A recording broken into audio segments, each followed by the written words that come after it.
Hey guys, welcome back to the channel. Today I wanted to go over my Bulma deck list.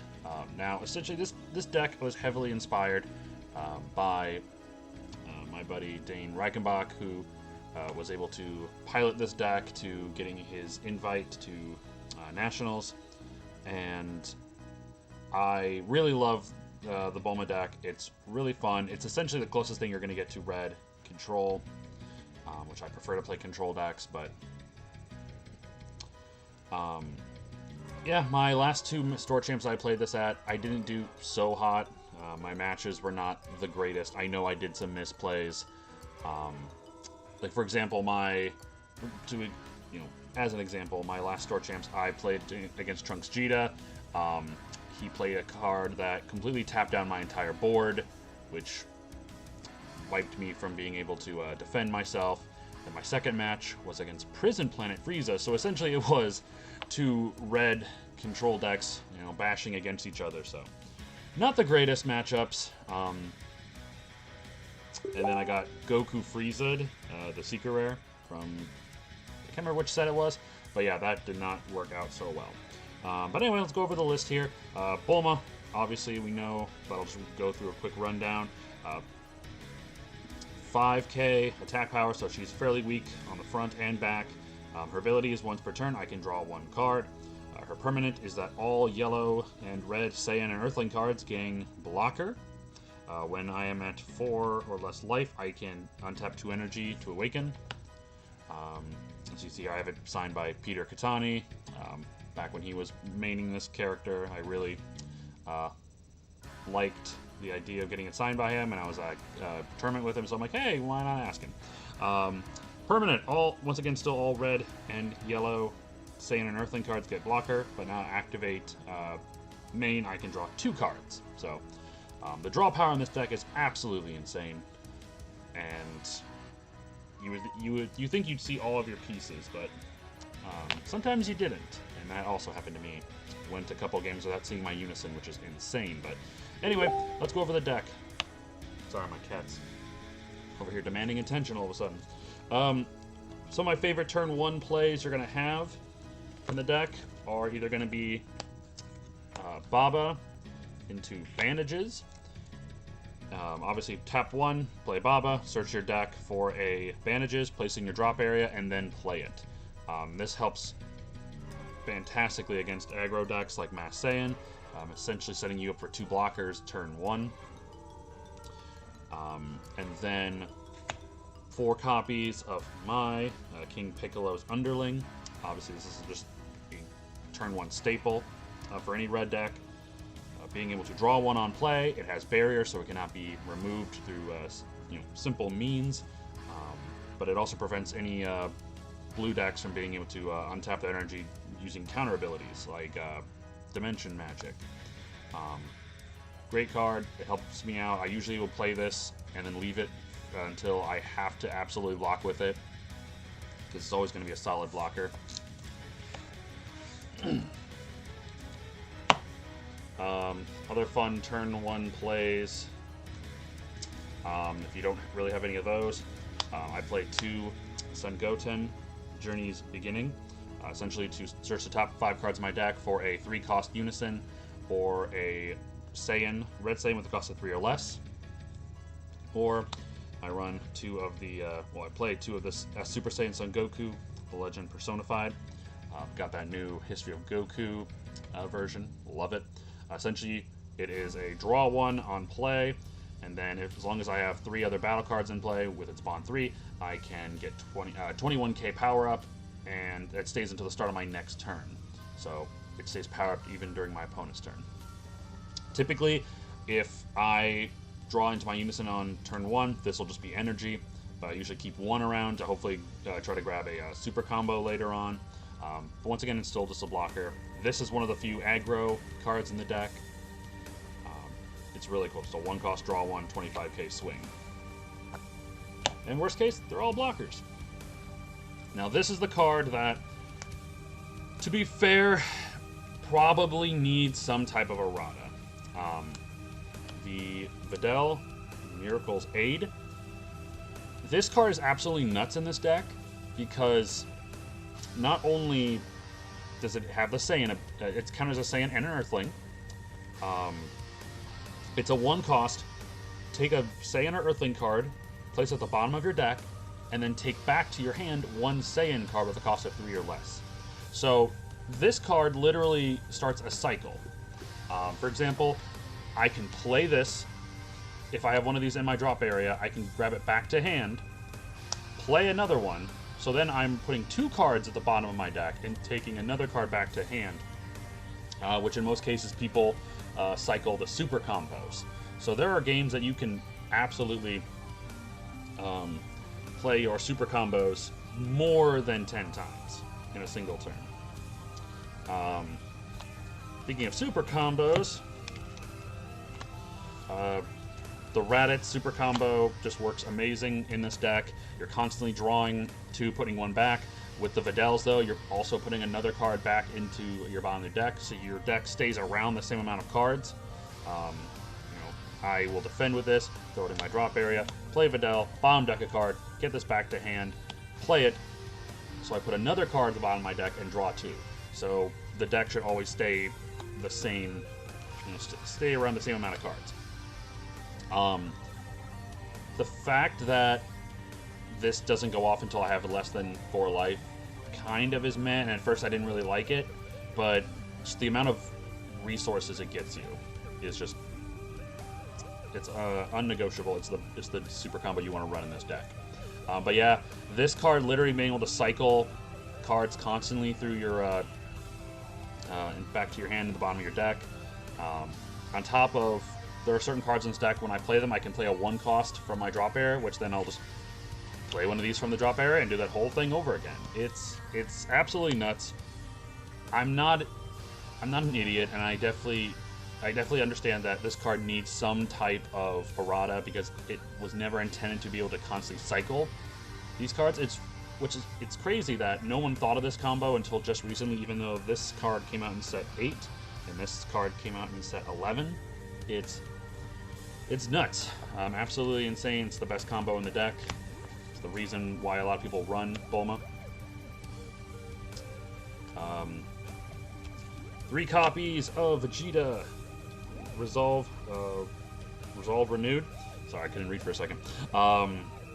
The card is great, but to be honest, I really didn't see a lot of play with it.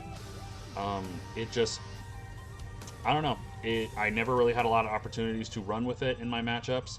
Obviously, playing a lot of cards with Barrier and Deflect didn't make this easy to use. And the few times that I was able to use it, there was no reason to. It's still a solid staple red card. You should run at least 2. I ran 3 in this. Worst case, it's energy. But always a blocker. I ran 2 copies of Super Saiyan Blue Kaioken. This card's absolutely insane against yellow. When I was playing the Trunks Gina matchup, whenever he got his blocker Trunks out on the board that would tap my stuff down, I would just tap 2, drop it from hand in order to give that card minus 25k, ignoring Barry. And I did this a couple times, and I even used the Videl to put this back into my hand, so I constantly had 1 in hand ready to go.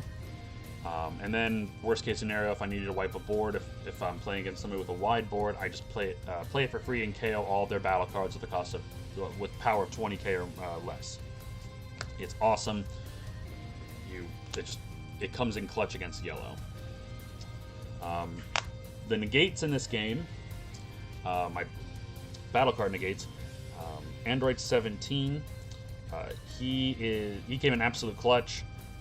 The fact that his ability is counter attack, play it, and then play a 1-cost from the drop area, so I can play my blocker, my Baba, so I can build up bandages as blockers, play the Videl.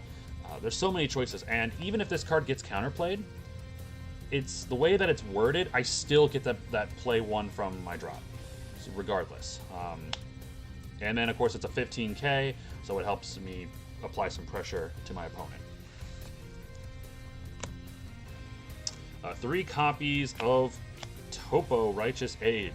Now, this also didn't really help too much. Almost every single time I played it, it got counterplayed or countered. So I didn't get a whole lot of chances, to play it, and it's still a good card. It's just with so much counterplay, being in the meta, it's hard to get these to come out on, for 2. So you always want to have extra energy ready to go, just in case that gets countered.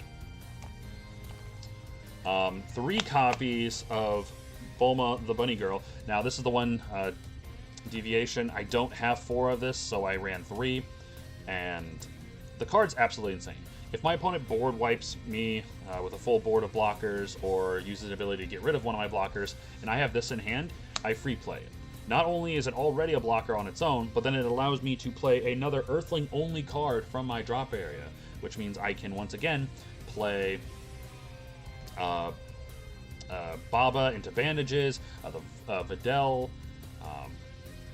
Actually, another cool combo that I played, which I'll get to later on, is the Videl counterplay, which when you play it, Spirit Boost, neg everything. Oh, sorry, neg 2 things on your opponent's board by 20k. That came in clutch.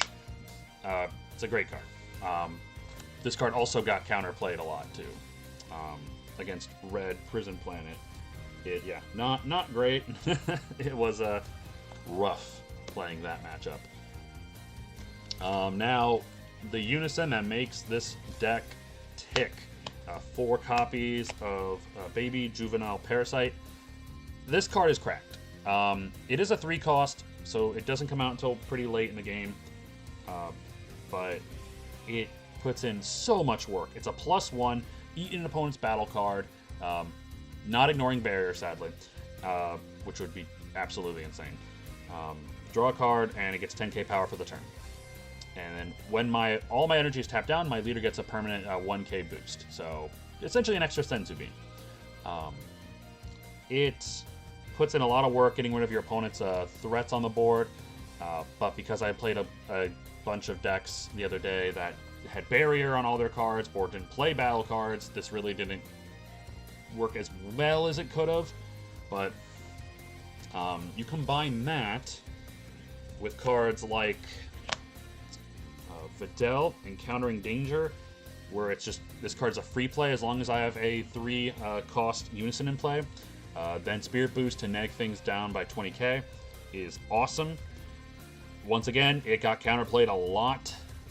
This deck is starting to, in my opinion, the deck is starting to lose a bit of its luster because, like I said, with so many counterplays, it's not as scary as it used to be, but it's still phenomenal if you can cycle these. And then the other card you want to run in this deck with your unison is the GT Crew. Essentially, you just pop this under unison. It gets 1 marker. You play it for 3. Spirit Boost 3 to neg your entire opponent's board by 30k. Swing in 3 times, and then put it back under your unison at the end of turn to get an extra marker on top of it. I love this card. It's awesome. I didn't get a whole lot of chances to play it, but it's a great card. Unison's absolutely insane. I can understand when people say that it needs some type of errata, because to be honest, it does. It shouldn't be a plus ability, but at the same time, it then would need some type of plus ability for it to remain on the board. Now, the extra cards in this deck, I ran 3 copies of Testing the Opposition. Normally, most people would used to run 1, maybe 2 of these, but lately, with the amount of aggression coming in and just the card's value, most people seem to be running in at 3. And it works amazingly in Bulma. If I don't want to use any of my blockers, I just play this for either the 2, or I take a life to negate the attack, then play a blocker. It helps so much in the late game if I don't have any. If I have 4 life, I'll just play 1, 2, 3. That's 6 blocks, and instead of taking double strike damage by a couple characters, I'll just take single strike damage essentially. It's awesome. Doesn't help against Trunks though when they can tap down the blocker, but it is what it is, and it's a solid card regardless. Everyone should start running 3 copies of that card. 3 Violent Rays. These came in clutch against big cards like the U7 Goku, the Gohan Unison. Every single time My friend would play his copy of Gohan, buff it up. I'd be like, "Cool, Violent Rays, it can't attack this turn." It's awesome. Now it's difficult against the Trunks Cheetah matchup when you have a Unison that can hit for 20 and battle cards that can hit for over 20. It's gotta pick and choose, but it's awesome. This card's great. Definitely a staple in this current meta. Now, because I didn't have 4 copies of Bulma, I had 1 slot to fill, and I filled that slot with the Final Guardian. Essentially, just a 1-cost negate. I play this early on in the game, and then kind of hope my opponent would forget about it, and then I can just reactivate it from the drop for 1 energy and discard 1, which discarding's not a bad thing in this deck because I draw so much. It came in handy once, but like I said, it's just a filler card essentially. I think it's neat, but I can understand why people don't play it. Now the 1-ofs in this deck. 1 Champa for aggression, Scientist Fu for that extra aggression later on, and of course King Piccolo, the new ruler, because obviously. Card was awesome, but once again it's hard to play in Trunks Cheetah because of the constant drawing 2. Your opponent taps essentially the first 2 cards that get played. This helped a lot. This I didn't get a chance to play because sometimes, surprisingly, you don't get 7 cards in your warp. In your drop area, so kind of hard to play that. But great cards. They're all staples in red, I think. Now the sideboard. This is obviously my buddy let me use the Vegeta SCR from Realm of the Gods. Didn't get a chance to play it either. I didn't see it, or I just never was able to get it out on board in a timely fashion. But it's one of the best SCRs in the game. My sideboard, I put another Testing Opposition for those Mass Saiyan matchups, because Mass Saiyan's a pain in the ass. Put 2 Broly Crown of Retribution for more defensive decks if I needed to take something out of their hand. 2 Deborah, just, for those pesky hand destruction decks. Don't really see them too often anymore, though. It's just kind of a staple. 2 Kotsukai against U7. 2 Mass Saiyan against Trunks. I threw this in specifically against Trunks Cheetah. Solid card. He had to play around it, but ended up still getting the win. Now the cool matchup, we got the Vegito Unison. Great card against players that don't play a lot of battle cards, which would have been great against my matchup with Prison Planet Frieza. I just didn't see it in my hand, even though I side decked it in. You always want to play 2 copies of the Bardock Strategic Mind to give your Unison extra 3 counters. And finally, 2 copies of Trunks Journey's Beginning for those extra aggro matches. Like if your opponent's not going to attack you, you need to find a way to self-awaken.